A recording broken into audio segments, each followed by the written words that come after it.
વર્ષ 2024માં હવે ગણતરીના દિવસો જ બાકી રહ્યા છે, ત્યારે લોકો નવા વર્ષની તૈયારીઓના મૂડમાં છે। નવા વર્ષની પૂર્વ સંધ્યાએ લોકો અલગ અલગ જગ્યાએ ફરવા જવાનું વિચારતા હોય છે।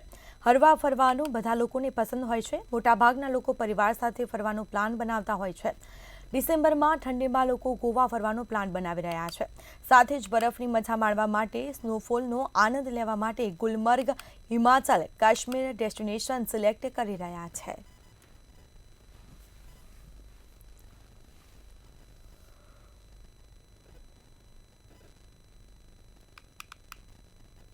તો નૈનીતાલ અને કોર્બેટમાં પણ આ ફરી ઇન્ક્વાયરી સારી છે। જે લોકોને જંગલ સફારી અત્યારે બહુ સારામાં સારી સફારી ટાઈમ હોય છે અને લોકો ત્યાં પણ બહુ જઈ રહ્યા છે।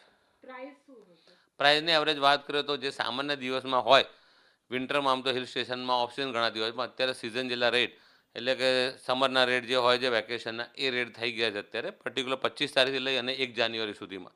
એટલે જે રૂમનું ભાડું 6,000 રૂપિયા હોય તો ઓફ સીઝનમાં લગભગ 4,000માં મળતું હોય, પણ અત્યારે ફરી પાછું 6,000-6,500 રૂપિયા પર નાઇટના ભાડા પહોંચી ગયા છે। ગોવામાં પણ આ રીતે 25% થી 35% વધારો દેખાઈ રહ્યો છે।